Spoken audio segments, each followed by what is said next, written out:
Hello जी नमस्कार दोस्तों, मैं आपका दोस्त अरविंद। हमारे यूट्यूब चैनल रीड कर में आपका स्वागत है। जैसा कि दोस्तों आज हम UP DElEd BTC first semester Rajan series से कंप्यूटर का लघु उत्तरीय प्रश्न जो बचा हुआ हम लोगों का 64 इसके पहले का क्वेश्चन हम लोग पूरा डिस्कस कर चुके थे। अब 64 से जो बचा हुआ क्वेश्चन है उसको हम इस वीडियो में डिस्कस करेंगे। ठीक है दोस्तों, चलिए दोस्तों वीडियो शुरू करते हैं। अगर आप लोग नए हैं तो चैनल को जरूर सब्सक्राइब करें। चलिए दोस्तों वीडियो शुरू करते हैं। जैसे हम लोगों का 64 नंबर क्वेश्चन दिया गया है, पेन ड्राइव क्या है, इसके प्रमुख उपयोग लिखिए। इस तरीके से क्वेश्चन पूछा जा सकता है। तो हम इसको लिख सकते हैं, पेन ड्राइव का अर्थ जैसे एक फ्लैश ड्राइव बहुत छोटी एवं पोर्टेबल डिवाइस होती है जिसमें हार्ड ड्राइव अथवा ऑप्टिकल ड्राइव की भांति कोई भी गतिमान भाग नहीं होता है। अधिकतर ये पीसी से इन यूएसबी पोर्टल के द्वारा जुड़ती हैं। अब क्वेश्चन पूछा जा सकता है यूएसबी का फुल फॉर्म क्या होता है, यूएसबी क्या होता है, यूएसबी भी पूछा जा सकता है आप लोगों के क्वेश्चन में। ठीक है, तो हम लोग यूएसबी समझ लेते हैं, यूएसबी है क्या। जैसे यूएसबी का फुल फॉर्म होता है यूनिवर्सल सीरियल बस, इसको यूनिवर्सल सीरियल बस बोलते हैं। जैसे इसका उपयोग किया जाता है जैसे इसमें पेन ड्राइव यूएसबी के द्वारा हम लोग प्रिंट कर सकते हैं स्कैनर द्वारा। ठीक, कैमरा का यूज कर सकते। इस तरीके से हम लोग अपने जो हम लोगों का सीपीयू होता है या फिर लैपटॉप में कनेक्ट करके इसका हम यूज कर सकते हैं। ठीक, अब आगे हम लोग इसको इसमें पेन ड्राइव में लिख सकते हैं। जैसे इस युक्ति यानी डिवाइस की संकलन क्षमता 16 GB से यानी गीगाबाइट से 64 GB या उससे अधिक होती है। यूएसबी पेन ड्राइव हटाई जा सकने वाली युक्ति होती है। इस तरीके से आप लोग कह सकते हैं यूएसबी पेन ड्राइव हटाई जा सकने वाली युक्ति होती है। आप लोग बहुविकल्पी में यूएसबी का फुल फॉर्म पूछा जा सकता है जो यूनिवर्सल सीरियल बस होता है। ठीक है, अब अगला क्वेश्चन हम लोग से पूछा जा सकता है। तो इसमें हम लोग कुछ और देख लीजिए, जैसे पेन ड्राइव का उपयोग कैसे कैसे होता है। जैसे पेन ड्राइव का प्रयोग निम्न है। जैसे यह व्यक्तिगत फाइल जैसे डॉक्यूमेंट्स, चित्र, वीडियो, म्यूजिक फाइल्स, प्रस्तुतिकरण इत्यादि को स्थानांतरित करने में प्रयुक्त होती है। और अगला पॉइंट में लिख सकते हैं, जैसे pen drive data application software files को सुरक्षित रखती है।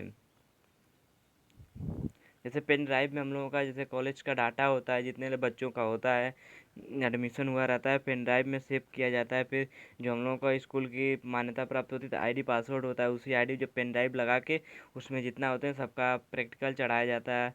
इस तरीके से हम लोगों का पेन ड्राइव का यूज किया जाता है। जैसे यह सिस्टम यह सिस्टम तथा नेटवर्क प्रबंधनकर्ता द्वारा की जाती है, जो सिस्टम के रख रखाव, ट्रबल शूटिंग तथा डाटा की भरपाई हेतु सॉफ्टवेयर को बनाते हैं। इस तरीके से हम लोग पेन ड्राइव का उपयोग को लिख सकते हैं। अगला क्वेश्चन हम लोग से पूछा जा सकता है, जैसे दिया गया क्वेश्चन हम लोग का स्टोरेज यूनिट यूनिट अथवा स्मृति क्या है। इस तरीके से क्वेश्चन पूछा जा सकता है। तो हम लोग लिख सकते हैं, जैसे कंप्यूटर की मेमोरी या भंडारण इकाई ऐसे साधनों से बनी होती हैं जिनका प्रयोग किसी प्रोग्राम के पालन के समय सूचना स्टोर करने के लिए किया जाता है। स्टोरेज स्टोरेज आप जैसे आप लोगों का मोबाइल फ़ोन होगा, उसमें इंटरनल स्टोरेज होता है, एक एक्सटर्नल स्टोरेज होता है। इस तरीके से आप लोग स्टोरेज को समझ सकते हैं। ठीक,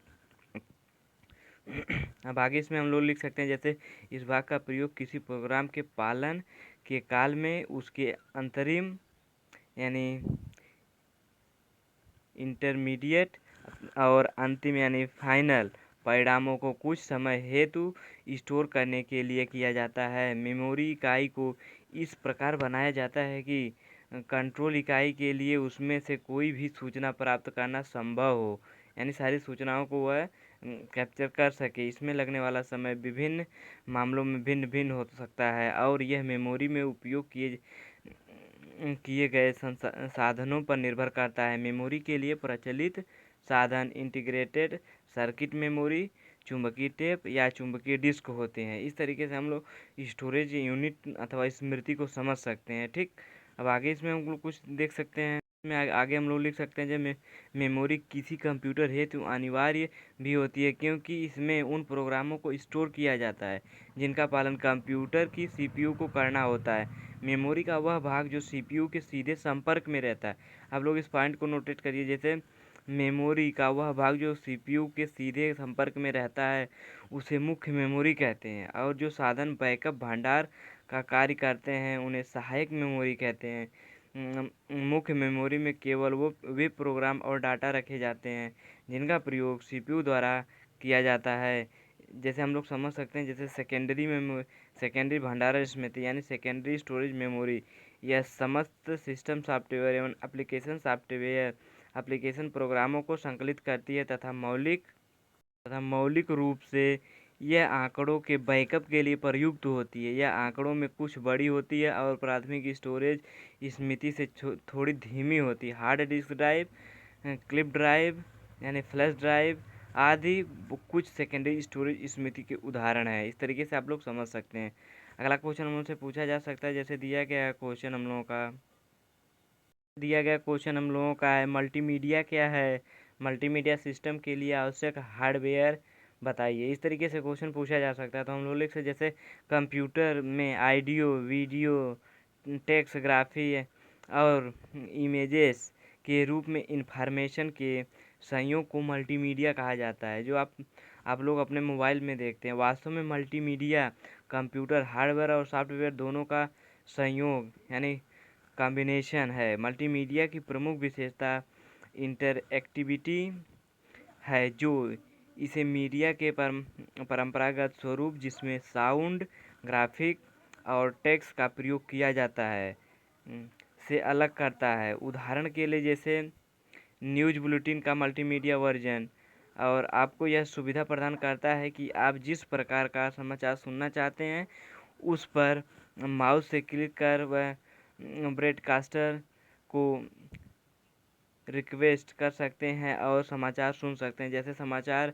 केवल ऑडियो में भी सुना जाता है और वीडियो में ऑडियो दोनों में, यानी दोनों श्रव्य दृश्य दोनों में देखा जा सकता है। ठीक, इस तरीके से आप लोग समझ सकते हैं। जैसे एक श्रव्य साधन से दृश्य साधन है, दोनों का मिश्रण ही मल्टीमीडिया कहलाता है। ठीक, इस तरीके से आप लोग समझ सकते हैं। अगला क्वेश्चन हम उनसे पूछा जा सकता है, जैसे हाइब्रिड कंप्यूटर किसे कहते हैं? इससे पहले आप लोग जैसे कुछ कंप्यूटर के महत्वपूर्ण पॉइंटर्स का अगर याद कर लेंगे, जैसे हम लोगों को कंप्यूटर का क्वेश्चन करने में आसानी होगी। जैसे हम लोगों का एक बिट में कितना बाइट होता है, एक केबी यानी किलो बाइट में कितना बाइट्स होते हैं, एक मेगाबाइट में यानी एमबी में कितना केबी होता है, एक जीबी में कितना एमबी होता है, आईबीएम क्या होता है। अब हार्ड डिस्क को हम कितने प्रकार से समझ सकते हैं, मतलब कितने नामों से जाना जाता है। जैसे हम लोग क्रमवार देख ही लेते हैं। जैसे एक एक बाइट में हम लोगों का एक एक बाइट में हम लोगों का 8 बिट्स होता है। ठीक, और जो हम लोगों का 1 किलोबाइट होता है वह 1024 बाइट्स के बराबर होता है। और जो हम लोगों का 1 MB होता है वह 1024 KB के बराबर होता है। और जो हम लोगों का 1 GB होता है यानी गीगाबाइट होता है, यह 1024 MB के बराबर होता है। ठीक, आप लोग इसको समझ सकते हैं। अब जैसे समझ सकते हैं IBM इंटरनेशनल बिजनेस मशीन, इस तरीके से आप लोग समझ सकते हैं। ठीक, और इसमें जैसे हार्ड डिस्क को किस नाम से जाना जाता है, कितने नामों, जैसे हार्ड डिस्क हो गया, हार्ड ड्राइव हो गया, सख्त चक्रिक हो गया, संचालक डेटा भंडारण हो गया, HDD भी हो गया, HDD, इसको भी हम लोग हार्ड डिस्क बोल सकते हैं। ठीक, अगला क्वेश्चन जैसे हम लोग समझ सकते हैं, जैसे कंप्यूटर में अगर इसको जानते रहेंगे ALU अर्थमेटिक लॉजिक यूनिट। ठीक, तो हम लोगों का क्वेश्चन करने में आसानी होगी। अब डाटा प्रोसेसिंग क्या है, सीपीयू क्या है, सीपीयू कंट्रोल प्रोसेसिंग यूनिट। अब डाटा भंडारण क्या है, प्रोसेसिंग क्या है, यह कंप्यूटर के मुख्य भाग हैं। अगर आप लोग इसको याद कर लेते हैं तो कंप्यूटर का पेपर हल करने में आसानी होगी। अब यूएसबी क्या है, यूनिवर्सल सीरियल बस होता है, इसका फुल फॉर्म होता है।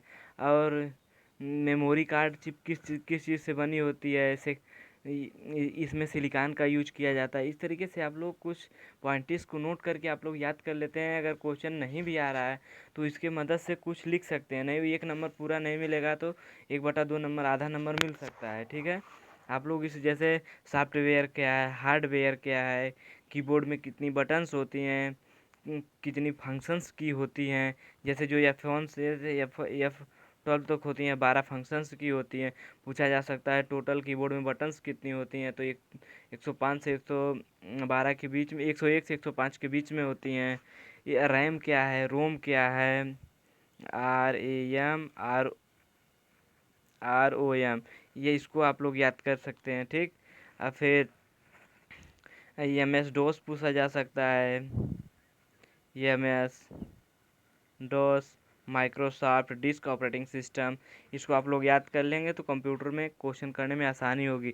नेटवर्क वर्जन क्या है, जैसे नेटवर्क हो गया, वेब स्क्रिप्टिंग वायरस हो गया, और बूट सेक्टर वायरस हो गया, और ब्राउज़र हाईजैकर हो गया। इस तरीके से आप लोग कुछ इंपॉर्टेंट पॉइंट को अगर याद कर लेंगे तो कंप्यूटर क्वेश्चन करने में हमको आसानी मिलेगी।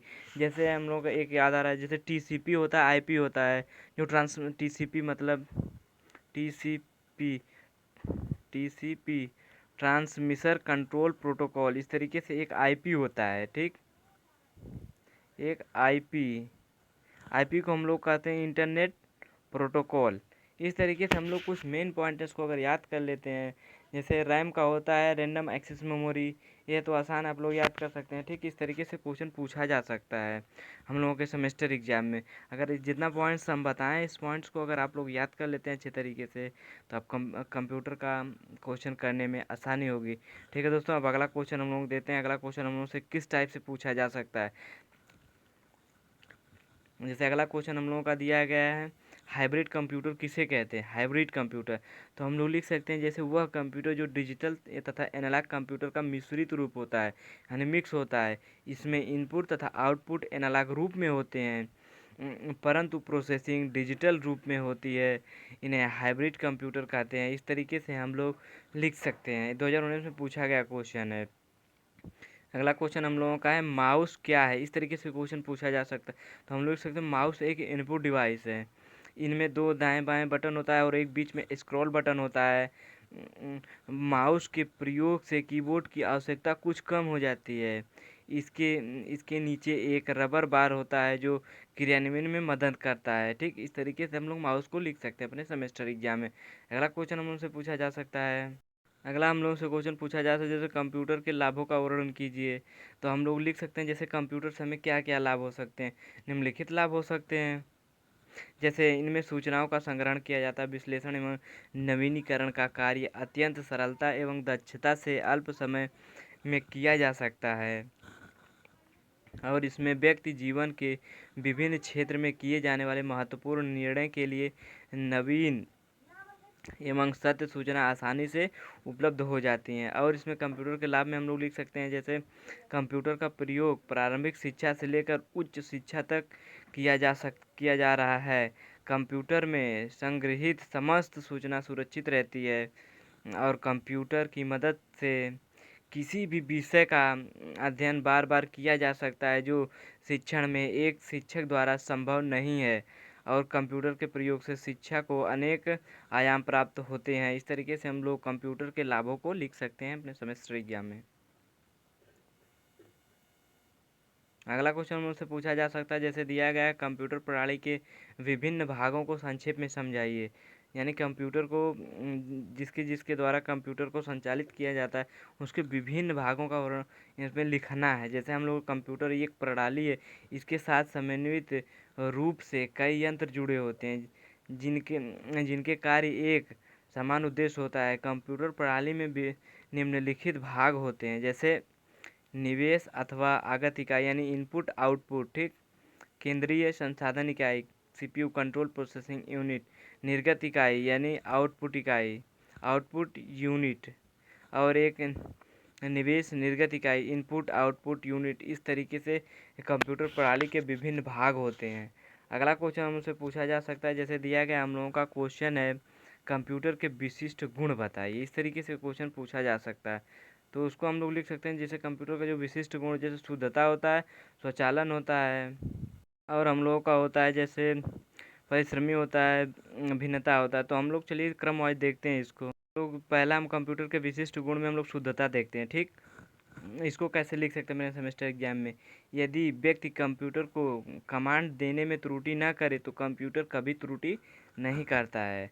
कंप्यूटर में त्रुटियां हो सकती हैं, किंतु उनका कारण कंप्यूटर स्वयं न होकर उस पर कार्य करने वाला मानव अथवा कंप्यूटर के डिजाइन की सीमा हो सकती है। कंप्यूटर एक त्रुटि का कारण आंकड़ों में दिए गए निर्देशों में त्रुटि नहीं होगी। कंप्यूटर कभी गलत गणना नहीं करता। इस तरीके से हम लोग शुद्धता को लिख सकते हैं। अब स्वचालन क्या है? स्वचालन को हम लोग कंप्यूटर की विशिष्टता गुण में लिख सकते हैं। जैसे स्वचालन स्वतः चलने वाला, जैसे शब्द से स्पष्ट हो रहा है।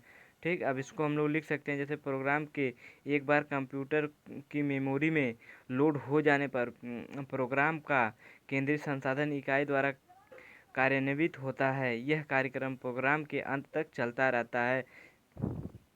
ठीक, लोग यूट्यूब पे वीडियो चलाते हैं। जो यूट्यूब पे वीडियो चलती है, यहाँ एक सेटिंग का ऑप्शन होता है। ठीक, वहाँ एक लूप का ऑप्शन मिलता है। अगर उसको आप लोग ऑन करके रखेंगे तो ही वीडियो बार बार रिप्ले होगी, ख़त्म हो जाएगी, फिर से चलने लगेगी। इस तरीके से यह स्वचालन प्रक्रिया उस पर कार्य उदाहरण के रूप में आप लोग समझ सकते हैं।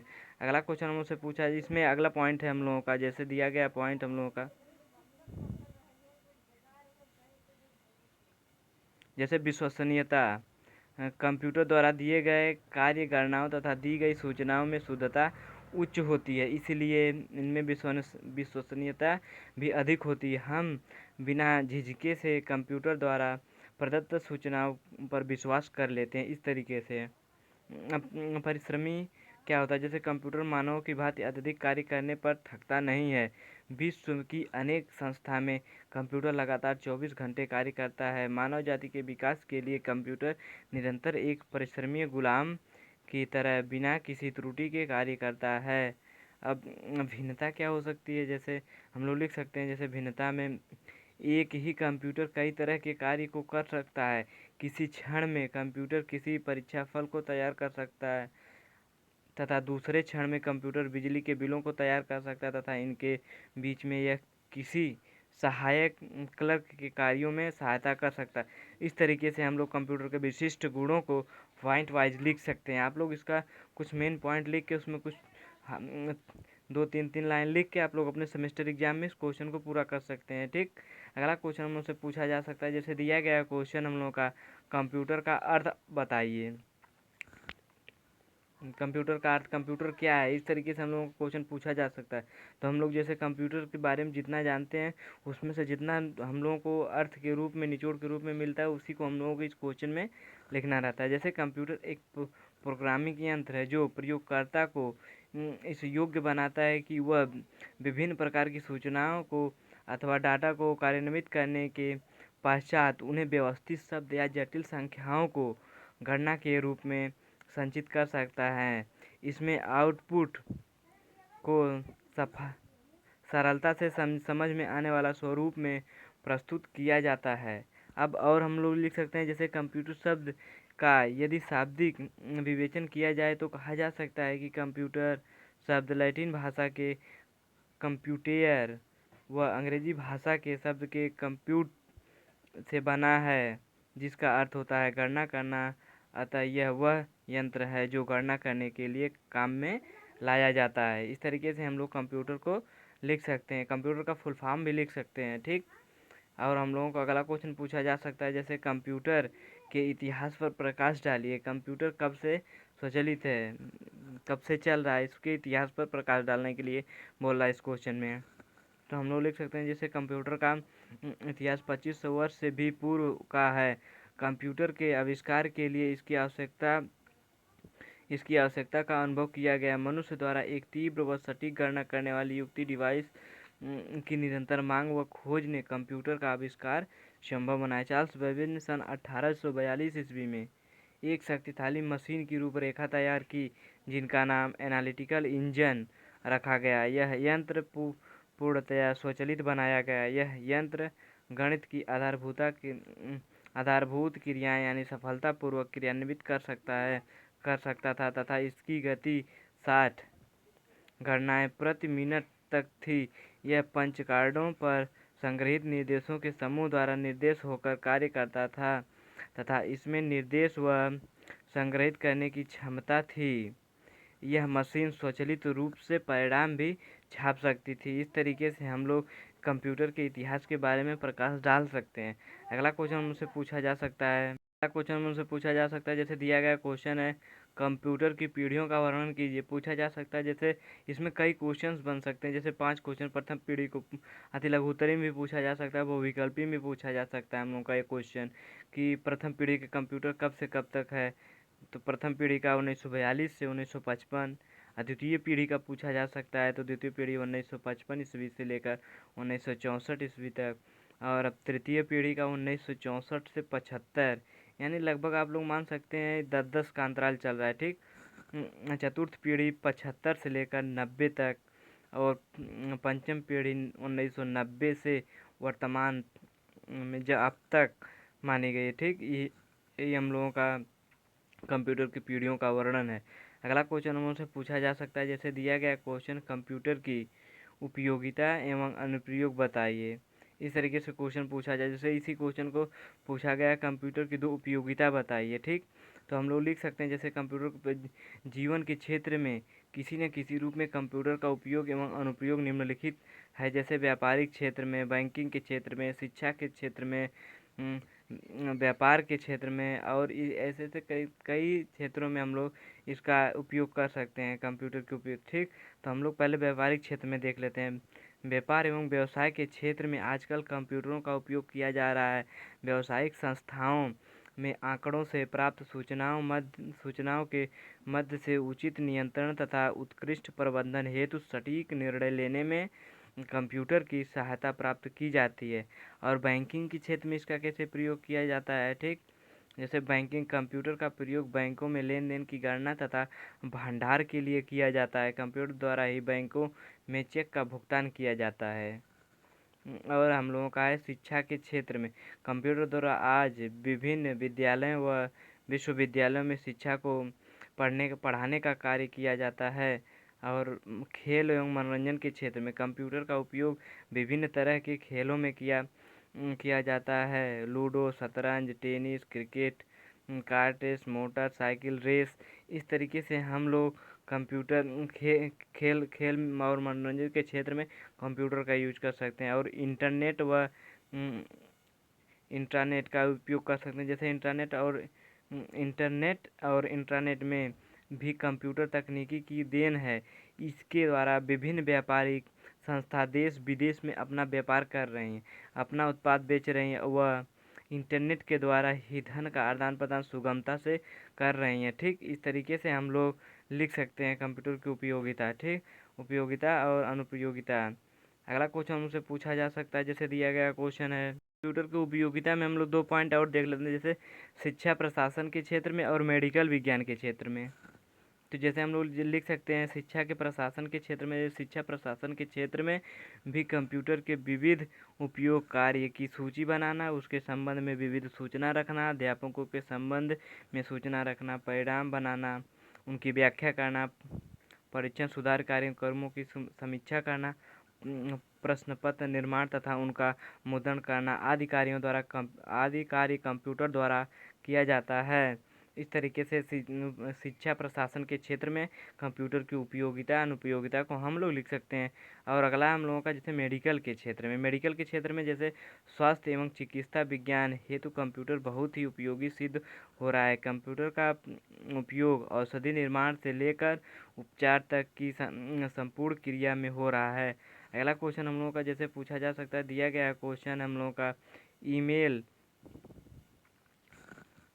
ईमेल एड्रेस कितने भागों से मिलकर बना है। इस तरीके से क्वेश्चन पूछा जा सकता है। तो हम लोग ईमेल को समझ सकते हैं, जैसे ईमेल का पूरा नाम होता है इलेक्ट्रॉनिक मेल। ईमेल का स्थानांतरण इलेक्ट्रॉनिक रूप में एक कंप्यूटर से दूसरे कंप्यूटर में होता है, जिसका प्रकार डाक द्वारा संदेश पत्र भेजने के लिए हमें उस व्यक्ति का पता ज्ञात होना चाहिए जहाँ संदेश भेजना है। ठीक उसी प्रकार ईमेल द्वारा संदेश भेजने हेतु हमें उस व्यक्ति का ईमेल एड्रेस पता होना चाहिए, यानी ज्ञात होना चाहिए। ईमेल पते पर यानी ईमेल एड्रेस का प्रारूप निम्न प्रकार होता है, जैसे यूजर नेम होता है, यूजर नेम @ जैसे करके इस तरीके से हम लोगों का जैसे होता है ना, जैसे हमारा ईमेल आईडी जैसे इस तरीके से arvind@gmail.com इस तरीके से। और हम लोगों का जैसे यहाँ उदाहरण के रूप में दिया गया है, जैसे अभिषेक @redifemail.com इस तरीके से दिया, नहीं तो इस तरीके से दीपक @vsnl.net.in इस तरीके से हो सकता है। यूजर नेम इंटरनेट पर एक अकाउंट का नाम कहलाता है, इस तरीके से आप लोग लिख सकते हैं। और इसमें है उदाहरण के रूप में जैसे होस्ट है, ठीक। होस्ट इंटरनेट प्रदाय मशीन का नाम होता है। और जो हम लोगों का सब डोमेन होता है, यह संबंधित संगठन का प्रकार निर्धारित करता है किस प्रकार का मेल है। संबंधित डोमेन जो होता है सब डोमेन, ठीक, जैसे यहाँ पे दिया गया है सब डोमेन ऊपर। अब अगला क्वेश्चन हम लोगों से जैसे पूछा जा सकता है, जैसे दिया गया क्वेश्चन है कंप्यूटर में कंट्रोल की के क्या कार्य हैं, इस तरीके से क्वेश्चन पूछा जा सकता है। तो हम लोग इसको लिख सकते हैं जैसे यह एक संयोजन की यानी कम्युनिकेशन की है कंप्यूटर पर कुछ कार्य यानी फंक्शंस का संपादन करने में कंट्रोल का प्रयोग या तो अकेले या संयोजन रूप में किया जाता है। कंट्रोल अल्ट्रा विंडोज लॉग की और स्कोप यानी ESC एक सभी कंट्रोल कीज हैं। इस तरीके से हम लोग कंप्यूटर में कंट्रोल्स की के कार्य को समझ सकते हैं। जैसे अल्टर IP होता है जो फ़ोटो को काटने के लिए प्रयोग किया जाता है। कंट्रोल+C होता है कॉपी करने के लिए। इस तरीके से हम लोग कंट्रोल कीज़ का उपयोग कर सकते हैं। जो भिन्न भिन्न पॉइंटर्स हो गया, बिट हो गया, बाइट हो गया, IBM हो गया, ALU हो गया, और हम लोगों का रोम हो गया, और रैम हो गया। आप लोग TCP IP MS-DOS इस तरीके से आप लोग कुछ मेन पॉइंट्स को आप लोग हमेशा के लिए याद कर लीजिए। आने वाले समय में भी कंप्यूटर से क्वेश्चन बनता है टेट और सुपर टेट में, ठीक है दोस्तों। तो इस वीडियो में देखिए हम लोग को पूरा कंप्लीट हो गया है राजन सीरीज से। जो हम लोगों का कंप्यूटर का सिलेबस था राजन सीरीज का पूरा कंप्लीट हो गया। अब इसमें हम लोगों का दिया गया है मॉडल पेपर, ठीक। 2018 का दिया गया, 19 का और 22 का मॉडल पेपर दिया गया है। तो इस वीडियो में बस इतना ही। अगली वीडियो में आप लोग बताइए कि हम किस सब्जेक्ट का वीडियो लेकर आए अगले वीडियो में, ठीक है। हम लोग बाल विकास स्टार्ट करें या शिक्षण अधिगम स्टार्ट करें या गणित का, ठीक। आप लोग कमेंट बॉक्स में बताइए कि बाल विकास या शिक्षण अधिगम या गणित किस सब्जेक्ट का वीडियो अगले वीडियो में हम लोग लेकर आए। आप लोग कमेंट बॉक्स में बताइए, फटाफट आंसर करिए आप लोग कमेंट बॉक्स में। चलिए दोस्तों ठीक है, इस वीडियो में बस इतना ही दोस्तों। वीडियो अच्छा लगा तो चैनल को सब्सक्राइब करें, वीडियो को लाइक करें, शेयर करें। धन्यवाद दोस्तों।